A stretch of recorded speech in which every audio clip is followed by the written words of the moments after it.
Եթերում ազատ լուրերի հիմնական թողարկումն է, ես Անի Ստեփանյանն եմ, բարև ձեզ, կարևորի մասին նախամարոտ։ Փողերի լվացման, պաշտոնեական լիազորությունների չարաշահման եւ առանձնապես խոշոր չափերով կաշառք ստանալու դեպքերի առթիվ հարուցված քրեական վարույթով նախորդին ձերբակալված 6 անձանցից 4-ի, այդ թվում Ռոբերտ Քոչարյանի որդու Սեդրակ Քոչարյանի նկատմամբ դատարանը կալանք է կիրառել, իսկ Ռոբերտ Քոչարյանի նկատմամբ կալանքը որպես խափանման միջոց կիրառելու միջնորդությունը հակակոռուպցիոն դատարան է ներկայացվել այսօր։ Եթե մոտ ժամանակում Հայաստանում ԵՄ-ին կամ ԵԱՏՄ-ին անդամակցության հարցով հանրաքվե անցկացվեր, Ռուսաստանում շատ կվշտանային այն բանից, թե ինչպես կարձագանքեր բնակչությունը, հայտարարել է Հայաստանի անվտանգության խորհրդի քարտուղարը Ալեն Սիմոնյանի հարցազրույցը Դոժզի հետ։ Հայաստանի քաղաքականությունը, երբ հայտարարվում է Եվրամիությանը անդամակցելու մտադրության մասին, միաժամանակ օգտվելով ԵԱՏՄ-ի հնարավորություններից ցինիկ է, կցանկանայի, որ Հայաստանը կեղծ քաղաքականություն չվարեր։ Ռուսաստանի Պետդումայի նախագահ Վյաչեսլավ Վոլոդինը հայտարարություններ է տարածել, դրանց Երևանի արձագանքը։ Ազգային ժողովը այսօր շարունակել է հերթական նիստի աշխատանքները, քննարկվել է Ուժեղ Հայաստան խմբակցությունից տարածքային կառավարման եւ շրջակա միջավայրի պահպանության հարցերով մշտական հանձնաժողովի նախագահի պաշտոնում առաջադրված Իրինա Յոլյանի թեկնածության հարցը։ Ուսումնական տարվա մեկնարկին ընդառաջ ներքին գործերի նախարարության համապատասխան ստորաբաժանումները անցնում են ուժեղացված ծառայության, ուսումնական հաստատություններում եւ հարակից տարածքում անվտանգություն ապահովելու համար։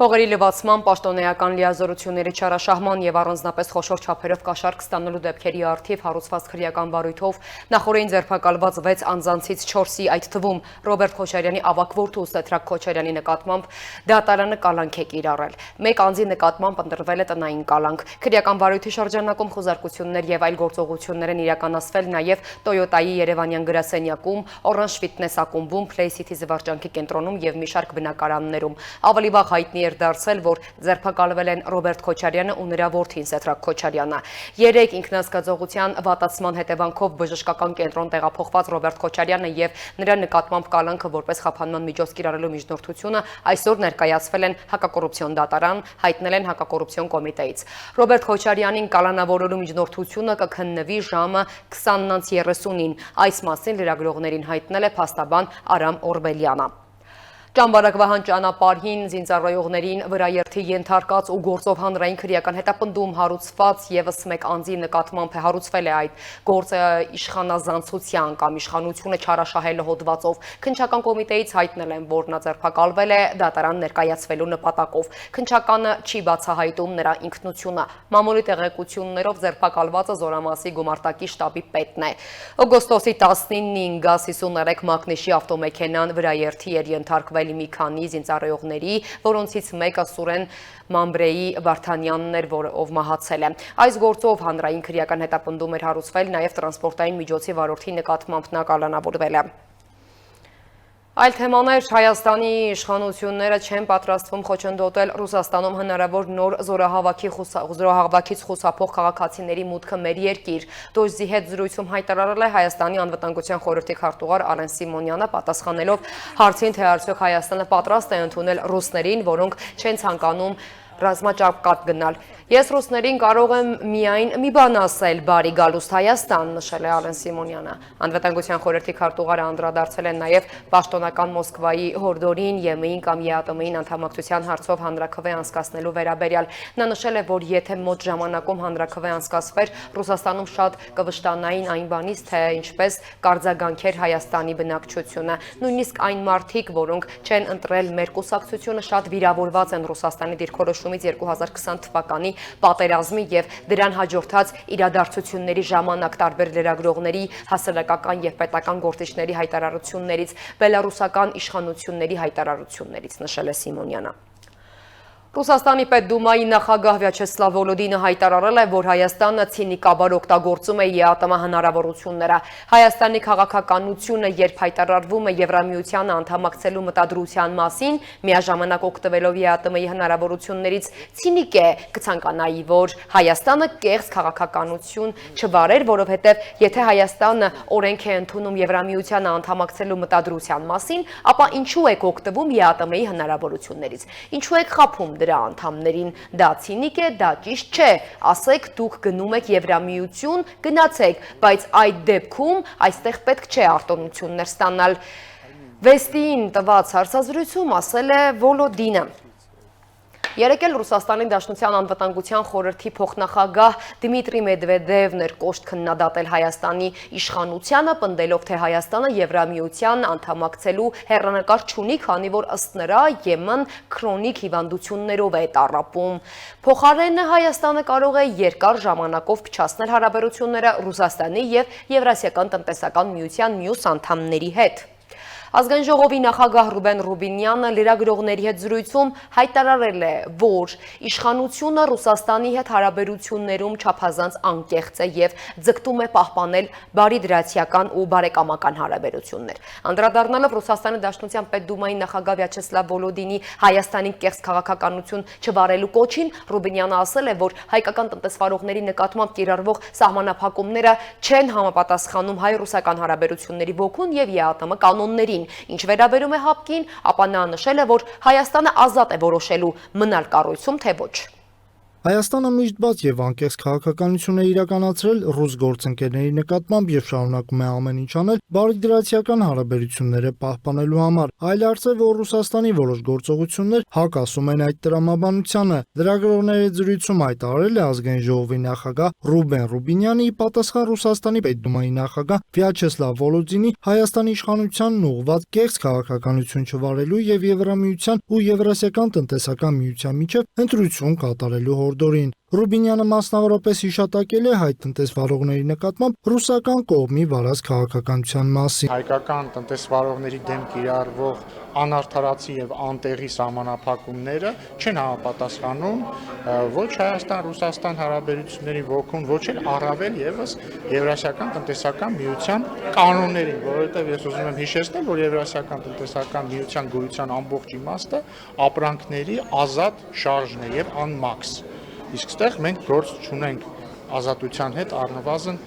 դե ֆակտո։ Ինչ վերաբերում է Եվրամիությանի ու ԵԱՏՄ-ի միջև ընտրություն կատարելու Մոսկվայի հորդորներին, Ռուբինյանը նշեց, որ եվրոինտեգրման հարցը բարբերաբար ակտիվացնում են հենց ռուս գործընկերները։ Ազգային ժողովի նախագահի խոսքով Եվրամիությանն անդամակցելու համար հանրաքվե անցկացնելու հարցը դեռ պաշտոնապես ձևակերպված չէ, իսկ երբ կա գործողություններ իրականացնելու ժամանակը հանրաքվեի անցկացումը իրապես տեսանելի եւ անխուսափելի կլինի։ Հնարավոր չի ուղղակի հանրաքվե անել։ Ուզում եք դառնալ Եվրամիության անդամ, եթե դրան հարակից գործողություններ արված չեն։ Դրա համար հանրաքվեն հնարավոր կլինի անցկացնել միայն այն բանից հետո, երբ մենք դիմենք Եվրամիության անդամակցության համար, ստանանք համապատասխան արձագանք, ստանանք համապատասխան դրական արձագանք, ստանանք համապատասխան ավելի հստակություն քայլերի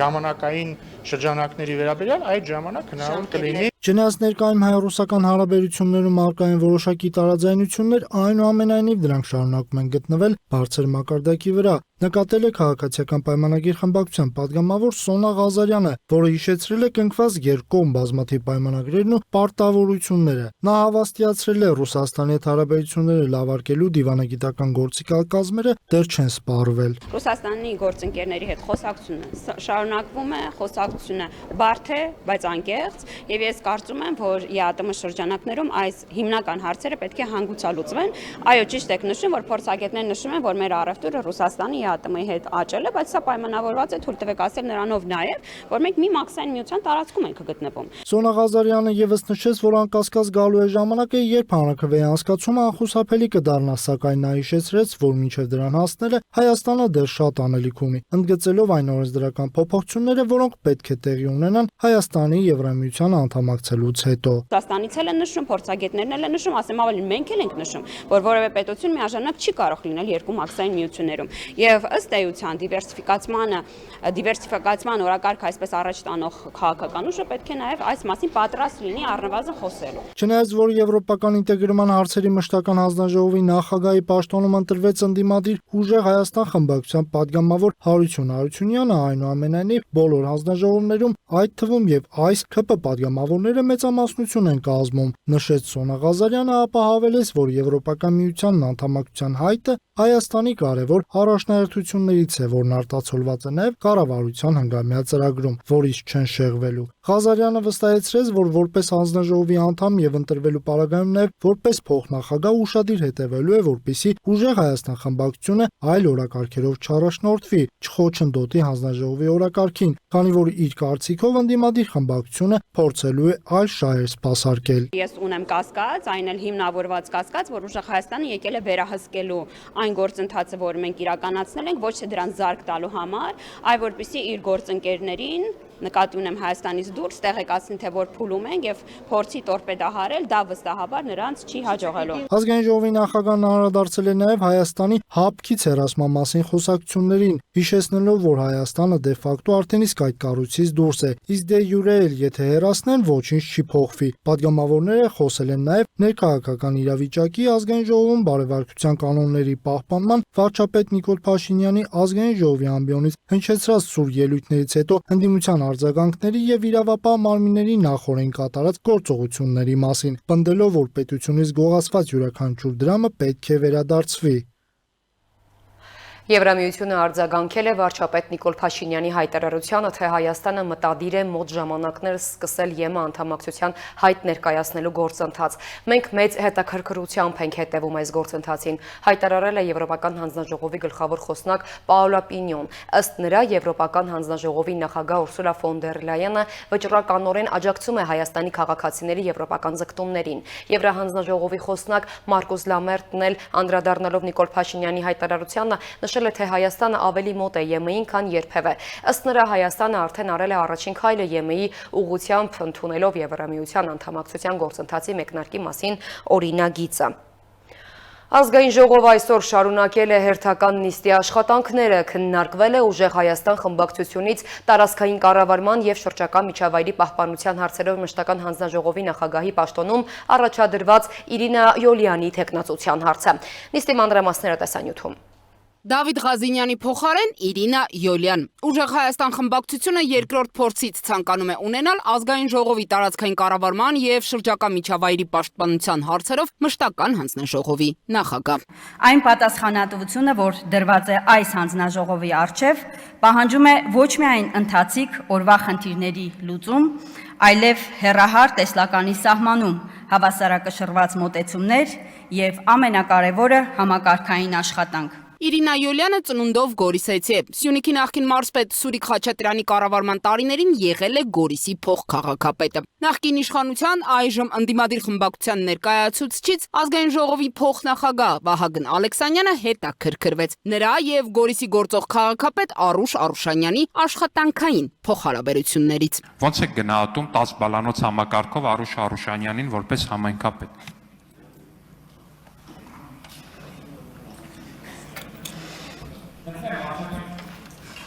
Պարոն Ալեքսանյան,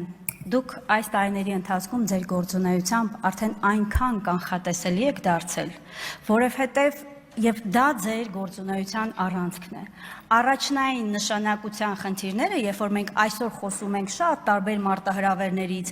մեր երկրի առջև ծառացած ազգային անվտանգության հարցերից, դուք ձեր կանխատեսելիությամբ, ես այսուհետ կառաջարկեմ, որ ուրիշ բան մտածեք։ 2021 թվականի օգոստոսին Իրինա Յոլյանը ձերբակալվել է Որոտան գյուղի ունեզերկված գյուղացիներին սոցիալական օգնության տրամադրման կարգի ենթադրյալ խախտման մեղադրանքով, սակայն նա իր մեղքը չի ընդունել։ Դատարանի որոշմամբ Յոլյանը կալանավորվել է 2 ամսով, այնուհետև ազատ արձակվել, քանզի այդ մեղադրանքով չի եղել դատարանի օրինական ուժի մեջ մտած դատավճիռ։ Իր կենսագրության այս դրվագի վերաբերյալ հարցին Յոլյանը պատասխանեց. Դուք գիտեք, որ ես աշխարհում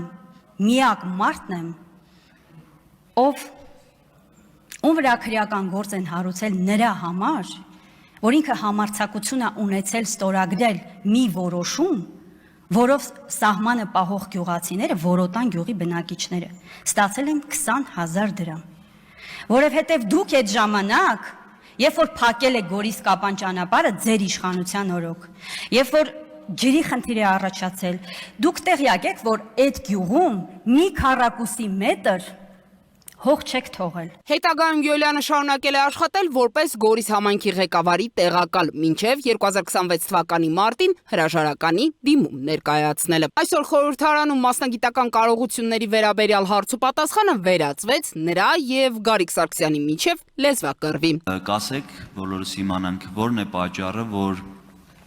այդքան թվով շատ ծրագրեր եք իրականացրել, բայց խուսափել եք բոլոր ծրագրերը սուբվենցիայի տեսքով ներկայացնելու, ավելի շատ մեծ ծրագրեր այդ դեպքում կիրականացնեիք, բյուջեի իմաստով եմ ասում, քանի որ գիտեք, համաֆինանսավորումը պետական բյուջեի Գորիսի պարագայում 50, եթե ոչ ավել տոկոս է կազմում, միգուցե ծրագրերը փոքր են եղել, ծրագրին դիմելու հայտ ներկայացնելու հնարավորությունը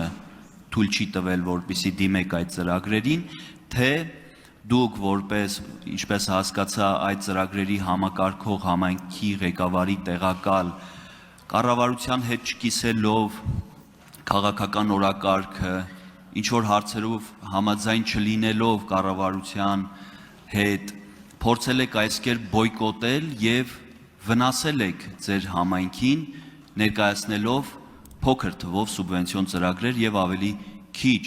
ֆինանսական բյուջեի առումով ավելի քիչ ծրագրեր եք իրականացրել Գորիս համայնքի համար։ Կներեք, ես զարմանում եմ ձեր հարցադրման բովանդակությունից, գոնե դուք սա պիտի իմանայիք, որ եթե համայնքը այդ ֆինանսական հնարավորությունը չունի, եթե համայնքը այդ ֆինանսական հնարավորությունը չունի, այդ գործիքակազմը չունի, որպեսզի ինքը լրացուցիչ ֆինանսական, նաև այս հանձնաժողովի իմիջայլոց, ես նայեցի 26-31 թվականի ծրագրերում համայնքների մասին այդ բաժինը ամբողջովին խմբագրված էր։ Այ եթե եւ այն բոլոր նախաձեռնությունները, որ դուք դրել եք 2021 եւ 26 թվականի ծրագրերում, դուք գոնե այդ ապակենտրոնացման, ֆիսկալ ապակենտրոնացման, համահարթեցման ֆինանսական նախաձեռնությունները իրականացնեիք, դուք այսօր ինձ այդ հարցը չէիք տա։ Տիկին Յոլյան, դուք ստիպեցիք, ես ձեզ այս հարցն եմ տալիս։ Դուք լսողության հետ խնդիր ունեք, ներողություն եմ խնդրում, բայց ես իմ հարցի մեջ ասեցի մի բան, ներեցեք ես կպատասխանեմ։ շատ բնական հարց եմ տալիս, որովհետև որ իմ հարցը լսի։ Պարոն Սարգսյան։ Մեկ րոպե, ոչինչ։ Մի հատ մի վարքյան լռություն դալիճում։ Ժորժ ջան, Ժողովուրդ, մի հատ լռություն դալիճում։ Պարոն Ֆարմանյան, լռություն դալիճում։ Մի վարքյան։ Պարոն Սարգսյան, ինչ նկատի ունեք, մի հատ ձևակերպեք ձեր միտքը հասկանանք, այդտեղ կարա վիրավորական կոնտեքստ լինի ձեր ասածի մեջ ու հնարավոր է վիրավորական հնչ։ Իրինա Յոլյանը կընտրվի արդյոք տարածքային կառավարման եւ շրջակա միջավայրի պաշտպանության հարցերով հանձնաժողովի ղեկավար, թե ոչ, դեռևս պարզ չէ։ Հարցի քննարկումը կշարունակվի նաեւ վաղը։ Ձիանա Դավթյան, Տիգրան Ղազարյան, Free News, Ազատ լուրեր։ Ուսումնական տարվա մեկնարկին ընդառաջ ներքին գործերի նախարարության համապատասխան ստորաբաժանումները անցնում են ուժեղացված ծառայության ուսումնական հաստատություններում եւ հարակից տարածքներում անվտանգությունը ապահովելու համար։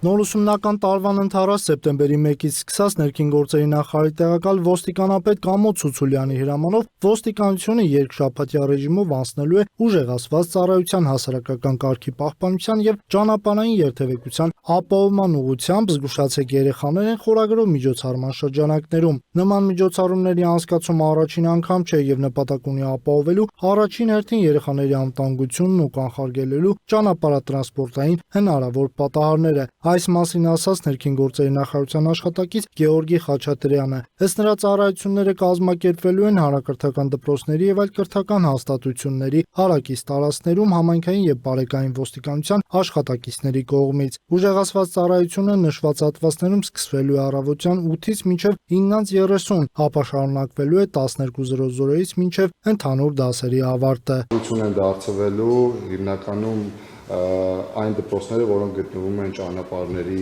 վրա, հետնորդային անցումների, հետնորդների փողոցները հատելու եւ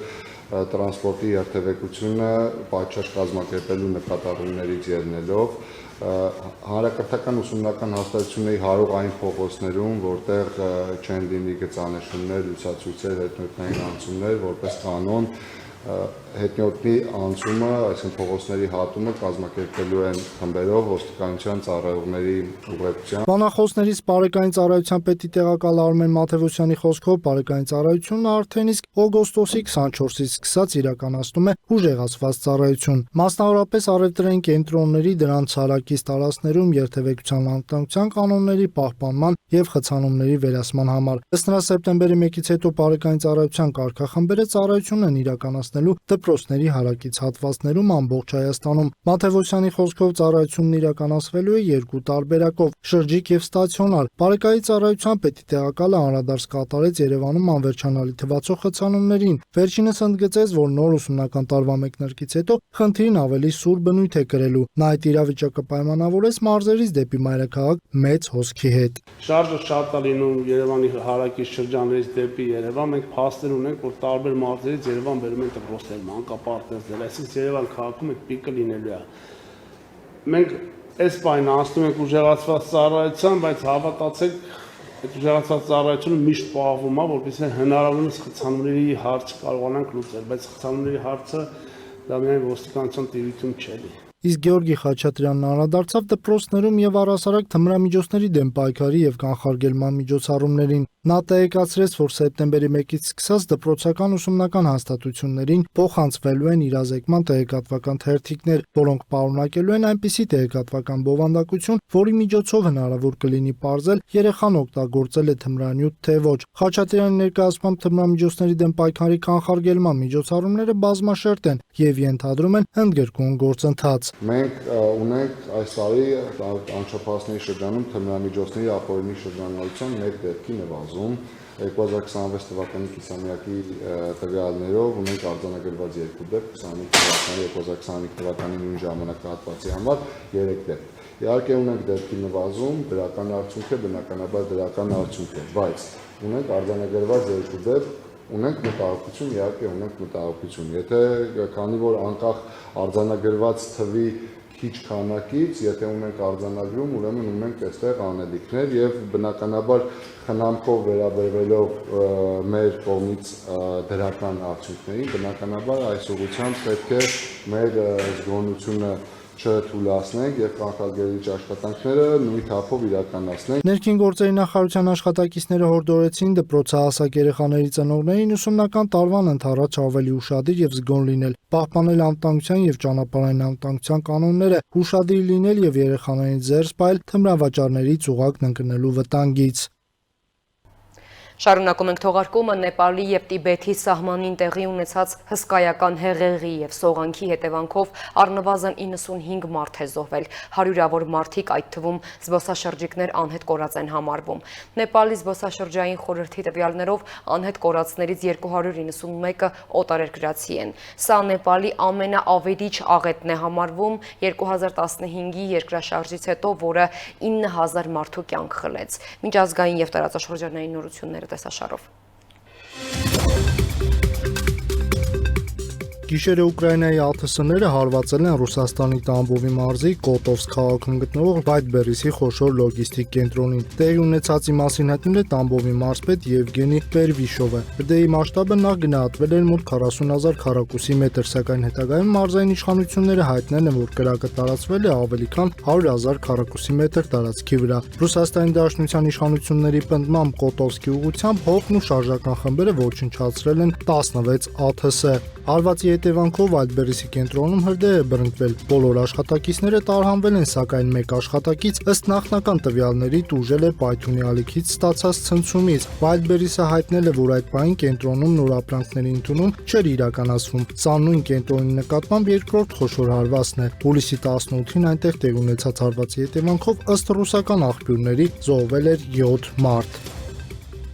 Իրանի արտաքին գործերի նախարարության խոսնակ Էսմայիլ Բաղային հայտարարել է, որ ԱՄՆ-ի գործողությունները վտանգում են համաշխարհային անվտանգությունը։ Նրա խոսքով, երբ Վաշինգտոնը բանկերին, ընկերություններին եւ կառավարություններին վերջնագրեր է ներկայացնում, պահանջելով ընտրություն կատարել ԱՄՆ-ի քմահաճույքներին ենթարկվելու կամ հատուցմանն արժանանալու միջև, հարցը վերաբերում է ոչ միայն Իրանին։ Բաղայի խոսքով նման մոտեցումը սպառնում է միջազգային իրավունքի եւ ՄԱԿ-ի կանոնադրության հիմնարար սկզբունքներին, այդ թվում պետությունների հավասարության եւ ժողովուրդների ինքնորոշման իրավունքներին։ Որևէ արժանապատիվ կառավարություն չի կարող ընդունել օրենքի նման լայնածավալ եւ համակարգված խախտումների ու կոպիտ ուժի դրսեւորումների նորմալացումը, նշել է ԱԳՆ խոսնակը, հավելելով, որ Կանադան այժմ իր վրա զգում է այդ բանակցությունների քողի տակ կոպիտ վարքագծի հետևանքները։ Իսպանիայի Սան Սեբաստիան դե լոս Ռեես քաղաքում անցկացված ցլերի հետ ավանդական վազքի ժամանակ 10 մարդ է վիրավորվել, մոտ 1800 մասնակից վազել է ցլերի առջև։ Վազքը մինչև ցլամարտի հրապարակ տևել է մոտ 1 րոպե 40 վայրկյան, իսկ ամբողջ երթուղին մինչև ցլերի կացարանները 2 րոպե 8 վայրկյան։ Վազքի ընթացքում 10 մարդ բժշկական օգնություն է ստացել հիմնականում ընկնելու հետևանքով։ Նրանցից մեկը գլխուղեղի վնասվածքի կասկածով տեղափոխվել է հիվանդանոց լրացուցիչ հետազոտության։ Օգոստոսի 24-ին ուժեղ անձրևներով, ամպրոպով եւ կարկտով պայմանավորված հզոր փոթորիկը հարվածել է Իսպանիայի Կատալոնիային, հատկապես Տարագոնայի շրջանին։ 30 մարդ բժշկական օգնություն է ստացել, նրանցից 4-ը տեղափոխվել են հիվանդանոցներ, սակայն բոլորի վիճակը գնահատվել է ոչ ծանր։ Տարագոնայում հեղեղվել են փողոցներ, նկուրներ եւ ավտոկայանատերիներ, վնասվել են մեքենաներ, ընկել են ծառեր ու էլեկտրասյուներ։ Փրկարարները ստացել են 491 ահազանգ, որոնցից 434-ը Տարագոնայի շրջանում։ Միացյալ Նահանգները չի բացառում Իրանին հարվածների վերսկսման հնարավորությունը, բայց հիմք է ընդունում այն հանգամանքը, որ այժմ ամենից շատ Թեհրանին կվնասի տնտեսական ճնշումը։ Այս մասին հայտարարել է ԱՄՆ պատերազմի նախարար Փիթ Հեքսեթը Վիսկոնսինի նահանգի Օշկոշ քաղաքում լրագրողների զրույցում, որի տեսանյութը տարածել է Mango News լրատվական հարթակը։ Նա բացասաբար է պատասխանել այն հարցին, թե հարկ է արդյոք իրադրությունը հասկանալ այնպես, որ ԱՄՆ-ի հարվածներն Իրանին այժմ դադարեցված են։ Քրդական սիրիական դեմոկրատական ուժեր զորքերի հրամանատար Մազլում Աբդին հայտարարել է կառույցի լուծարման եւ սիրիական բանակին ինտեգրվելու մասին։ Հաղորդում է Սանա լրատվական գործակալությունը։ Մենք բացում ենք խաղաղության կայունության եւ վերակառուցման գլուխ Սիրիայի պատմության մեջ եւ լիակատար պատասխանատվությամբ հայտարարում ենք SDF-ի գոյության ավարտի մասին, որպես անկախ ռազմական ուժ հայտարարել է քրդերի առաջնորդը ելույթ ունենալով Սիրիայի անցումային նախագահ Ահմեդ Ալ-Շարայի հետ հանդիպումից հետո տեղի ունեցած մամուլի ասուլիսում։ Ռուսաստանի Դաշնության նախագահի մամուլի քարտուղար Դմիտրի Պեսկովը հայտարարել է The Washington Post թերթին, որ ԱՄՆ կենտրոնական հետախուզական վարչության տնօրեն Ջոն Ռեդքլիֆի երեքշաբթի Մոսկվա կատարած այցը կապված է եղել երկու երկրների հատուկ ծառայությունների միջև շփումների հետ։ Պեսկովի խոսքերով, ինչպես մեջբերում է պարբերականը, խոսքը հատուկ ծառայությունների միջև շփումների մասին է, փոխանցում է ՏԱՍՍ-ը։ Հայաստանի վարչապետի Տիկին Աննա Հակոբյանը ընտանեկան բռնության թեմայով շարունակվող տեսաշարի հերթական հոլովակում անդրադառնում է երեխաներին որպես ընտանեկան բռնությունից տուժած անձանց։ Տեսանյութում ներկայացվում է, որ երեխան կարող է կրել բռնության ծանր հոգեբանական, հուզական եւ վարքային հետևանքները նույնիսկ այն դեպքում, երբ բռնությունը անմիջականորեն նրա նկատմամբ չի կիրառվել։ Վախի, լարվածության եւ վերահսկողության մթնոլորտը կարող է ազդել երեխայի զարգացման, կրթության, հարաբերությունների, ֆիզիկական եւ հոգեկան առողջության վրա։ Դիտեք այդ մասին պատմող տեսանյութ, իսկ մենք կհանդիպենք ցտեսություն։ Բարև ձեզ սիրելի կանայք։ Քանի որ մեր ազգային առանձնահատկությունն է երեխաների նկատմամբ հատուկ հոգատար վերաբերմունքը, ես ծավալուն եմ խոսում երեխաների վրա բռնության մշակույթի աղետալի ազդեցության մասին։ Այսօր առանձին կներկայացնեմ, թե ինչպես է այն ազդում երեխայի զարգացման, բարեկեցության եւ կրթության, միջանձնային հարաբերությունների եւ ֆիզիկական եւ հոգեկան առողջության վրա։ Այսպես, ֆիզիկական առողջության վրա ազդեցությունը։ Բռնության միջավայրում ապրող երեխաները հաճախ ունենում են քնի խանգարումներ, ախորժակի փոփոխություններ, հաճախակի գլխացավեր, որովայնային ցավեր, հոգնածություն, ընդհանուր թուլություն եւ ավելի հաճախ են հիվանդանում։ Երկարատև սթրեսը կարող է բացասաբար ազդել երեխայի նյարդային եւ իմունային համակարգերի գործունեության, աճի եւ ընդհանուր առողջության վրա։ հոգեկան եւ հուզական զարգացման վրա ազդեցությունը։ Ընտանեկան բռնությունը երեխայի մոտ կարող է առաջացնել մշտական վախ, անհանգստություն, անապահովության զգացում, մեղքի կամ ամոթի զգացում, ցածր ինքնագնահատական եւ հուզական անկայունություն։ Երեխան կարող է սկսել մեղադրել ինքն իրեն կատարվածի համար։ Երեխան կարող է մշտապես փորձել գնահատել, արդյոք տվյալ միջավայրն անվտանգ է իր համար եւ չափազանց զգոն լինել շրջապատի նույնիսկ ամենափոքր փոփոխությունների նկատմամբ։ Օրինակ, բարձր ձայները կարող են նրա մոտ առաջացնել վտանգի զգացում, կամ եթե խաղի ընթացքում մեկ այլ երեխա կամ մեծահասակ պատահաբար դիպչի նրան, նա կարող է դա անցալել որպես իրեն վնասելու կամ հարվածելու փորձ։ Նման իրավիճակներում բարձր զգոնության ազդեցությամբ երեխան կարող է ցուցաբերել բուռն, հուզական կամ վարքային արձագանք։ Լաց լինել, գոռալ, փախչել, պաշտպանվել, հարվածել, կծել, թքել կամ այլ կերպ արձագանքել, փորձելով իրեն պաշտպանել ընկալվող վտանգից։ Կարևոր է հասկանալ, որ նման արձագանքները հաճախ երեխայի կողմից անվտանգության վերականգնման եւ ինքնապաշտպանության փորձ են, երեխայի ճիգ, այլ ոչ թե վատ վարք։ Այլ կերպ ասած, նման վարքագիծը հաճախ պայմանավորված չէ ագրեսիվ լինելու ցանկությամբ, այլ երեխայի նյարդային համակարգի վտանգին արագ արձագանքելու պաշտպանական մեխանիզմով։ Լինում է նաև հակառակը, երբ երեխան դառնում է լռակյաց, մեկուսացած կամ երկչոտ։ Տրավմատիկ փորձառություն ունեցող երեխաները հաճախ իրենց ապրումները արտահայտում են խորհրդանշական խաղի, պատմությունների, նկարների կամ երևակայական կերպարների միջոցով։ Այդ կերպ նրանք փորձում են հասկանալ, վերապրել կամ վերահսկելի դարձնել իրենց համար ցավոտ եւ վտանգավոր փորձառությունները։ Տրավմատիկ իրադարձությունների մասին պատմելիս երեխաների պատմությունները միշտ չէ, որ լինում են ամբողջական, նույնական։ Շատ դեպքերում երեխան փոխում է ավարտը իր համար ապահով ավարտ ընտրելով կամ պատմության վերջում իր համար ապահով միջավայր ստեղծելու մղումով։ Ճանաչողական զարգացման վրա ազդեցությունը։ Երբ երեխայի ուշադրության զգալի մասը կենտրոնացած է սեփական անվտանգության ապահովման վրա, սահմանափակվում են նրա ճանաչողական ռեսուրսները։ Արդյունքում կարող են դժվարանալ ուշադրության կենտրոնացումը, հիշողությունը, մտածողությունը, խնդիրների լուծումը, նոր գիտելիքի յուրացումը եւ խոսքի զարգացումը։ Երեխան կարող է դժվարությամբ կատարել առաջադրանքները, արագ հոգնել կամ կորցնել հետաքրքրությունը ուսումնառության նկատմամբ։ Հոգեբույժ, նեյրոկենսաբան եւ մանկական տրավմաների հետ աշխատող եւ ուսումնասիրող փորձագետ հետազոտող Բրյուս Փերին իր ուսումնասիրություններում ցույց է տալիս, որ զարգացող ուղեղը ձևավորվում է երեխայի կյանքի վաղ փորձառությունների ազդեցությամբ։ Երբ երեխան երկար ժամանակ ապրում է բռնության, վախի կամ անկանխատեսելիության պայմաններում, ուղեղն առաջնահերթ սկսում է արձագանքել վտանգին, այլ ոչ թե սովորել ուսումնասիրել կամ անվտանգ հարաբերություններ կառուցել։ Միաժամանակ Բրյուս Փերին ընդգծում է, որ անվտանգ միջավայրը, վստահելի մեծահասակների ներկայությունը եւ ժամանակին ցուցաբերված մասնագիտական աջակցությունը կարող են զգալիորեն նպաստել երեխայի վերականգնմանը եւ բնականոն զարգացմանը։ Հոգեբույժ նեյրոկենսաբանի եզրակացությունը հետևյալն է. տրավման փոխում է ուղեղը, սակայն ճիշտ հարաբերությունները կարող են նպաստել դրա վերականգնմանը։ Սիրելի կանայք, երբեք ուշ չէ սովորել ապրել ճիշտ հարաբերություններով եւ վերականգնվել։ Շնորհակալություն։